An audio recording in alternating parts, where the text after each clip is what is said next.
In this video, we are going to do the proof of quadratic formula, which is also known as Sridharacharya formula. First of all, let us see that what is the quadratic formula.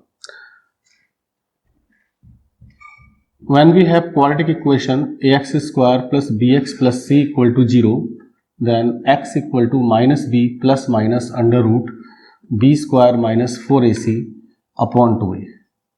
This formula is known as quadratic formula, and this is used to find out the roots of a given quadratic equation. Alright, now we will see that how this formula comes. For this, we will start with the quadratic equation. Suppose I have a quadratic equation ax square plus bx plus c equal to 0.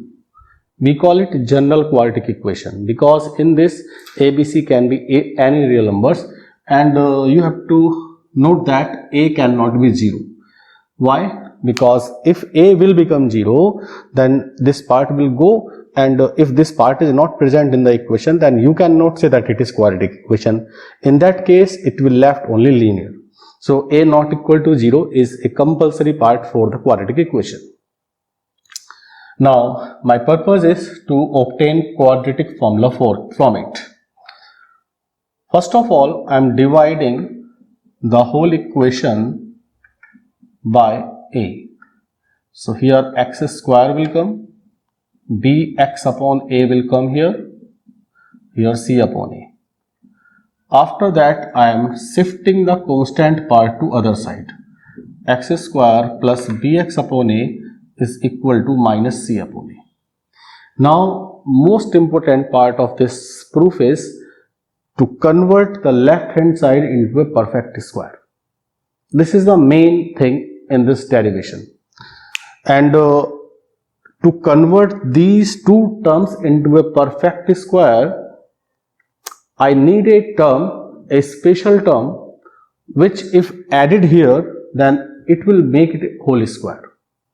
For example, if I give you x square plus 2x and I ask you that what should be added here to convert into a whole square, then all of you can answer that if we add plus 1 here, then it will become x plus 1 whole square. Alright, in the same way, I want to know that what is the term which when added here will make it a perfect square. Then to find out the answer of this thing, you have two options. Either you use hit and trial method, trial and error method, and second method is you use some trick.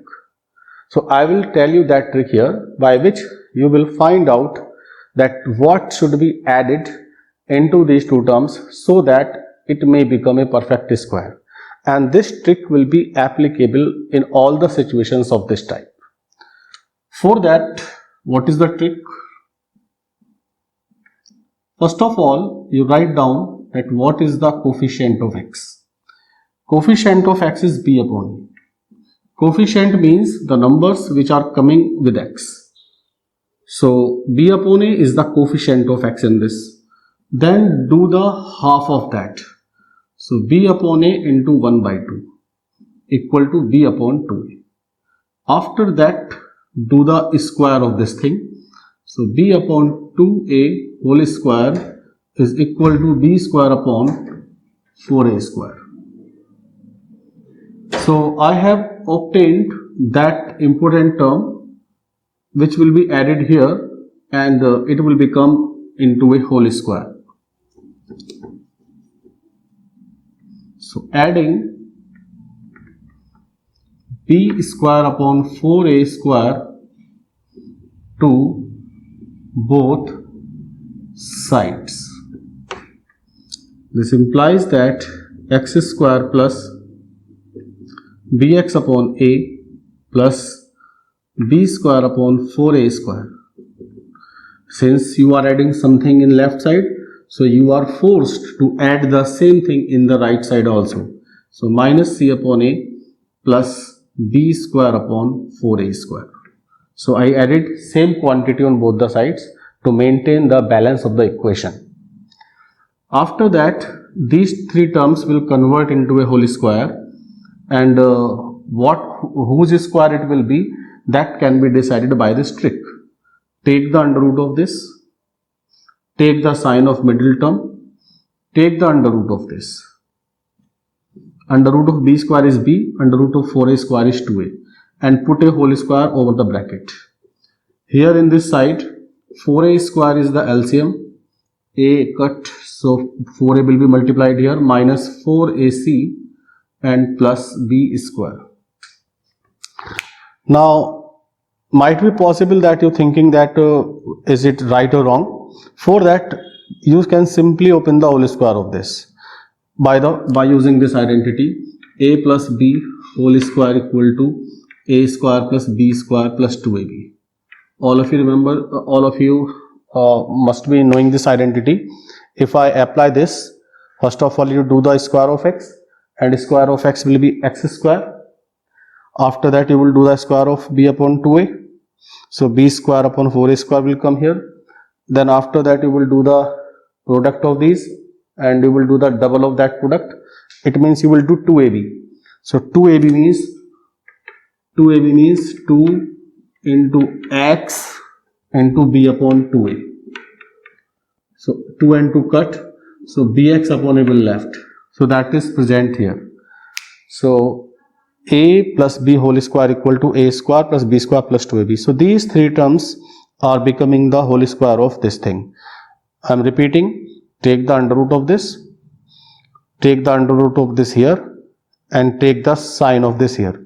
If it is having positive sign, then you will use positive sign here. If it is a negative sign, then you will use a negative sign here. Now, our next step is, I will write it in a proper way. So, x plus b upon 2a whole square is equal to 4a square LCM and b square minus 4ac. Taking square root of both sides. Taking square root of both sides. When you will take the square root of this side, then the square which is already present over the bracket, that will be cancelled out. By square root, this square will be cancelled out. So x plus b upon 2a is left here. Now you have to take the square root of this side. The square root of 4a square will be 2a, and square root of this will be under root b square minus 4ac. So I have put a square root sign over numerator, but on the denominator I have done the calculation of a square root. Under root of 4a square is 2a. And you will have to take plus minus sign also, because when we take square root, plus minus is used. For example, if x square is equal to 16, then implies that x equal to plus minus 4. If x square is equal to 100, then x equal to plus minus 10. If x equal to 7, then x square equal to 7, then x equal to plus minus root 7. So in the same way, when I am taking square root, so I will use plus minus sign also. Now to shift b upon 2a to that side. So x equal to minus b upon 2a plus minus under root b square minus 4ac upon 2a. b upon a was positive here, and when you transferred it to the opposite side, it became negative. Its sign changed. So implies that x equal to, now 2a is LCM, 2a is present in both the denominators, so exactly 2a will be their LCM. So minus b plus minus under root b square minus 4ac. So by this we come to the end of the proof of the quadratic formula. Here you have to note down that b square minus 4ac is called discriminant, and it is denoted by d. So that is d equal to b square minus 4ac. Is that clear? Now I will tell you some facts about this discriminant.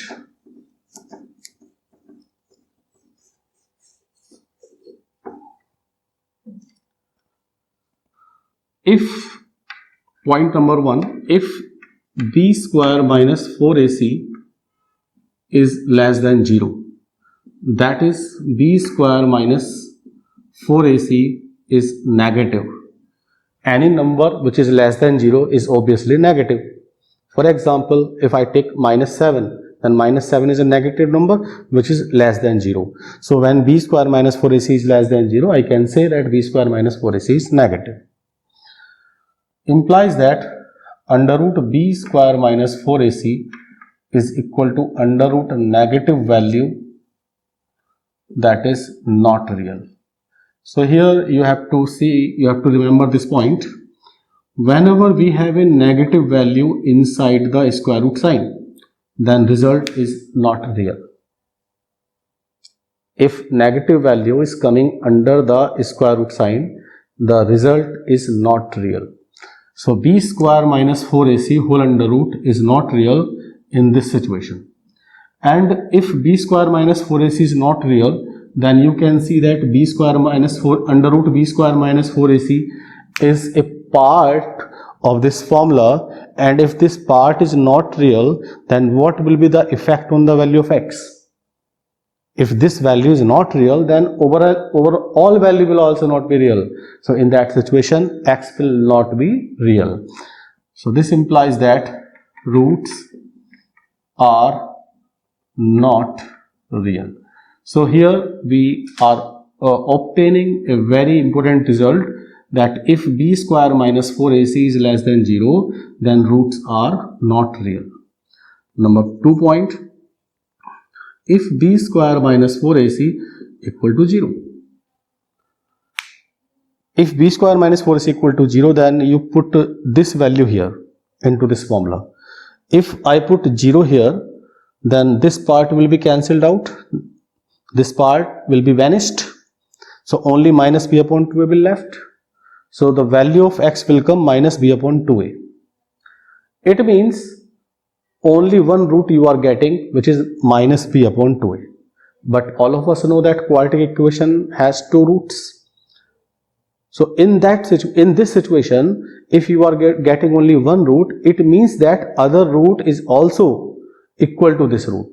Or in simple language, both the roots are same. Because we are not in the position of getting any other root. Only one root is possible. In which situation, when b square minus 4ac equal to 0, then this part will be finished. Minus b upon 2a, only one value of x will come. Other value is not possible. So what will happen? Other value will also be considered as the first value. So if b square minus 4ac is equal to 0, then roots are real and equal. And moreover, each root is equal to minus b upon 2. When you will put this 0, then x equal to minus b upon 2a. So each root will come minus b upon 2a under this situation. Now let us see one more situation. Third situation. If b square minus 4ac is greater than 0, that is b square minus 4ac is equal to positive. So if b square minus 4ac is positive, then under root b square minus 4ac will be real. So if this is real, then what will be the effect? That whole this value will also be real. And due to the presence of plus minus sign, what will happen? You will get two roots. X equal to minus b plus minus under root b plus under root b square minus 4ac upon 2a, and x equal to minus b minus under root b square minus 4ac upon 2a. So what I did here, it was plus minus sign here, so I took plus sign here separately and minus sign here separately. So in this way we are getting two different values of x, one by using plus sign and one by using minus sign. So my result is that roots will be real and unequal. So we have discussed three cases regarding b square minus 4ac.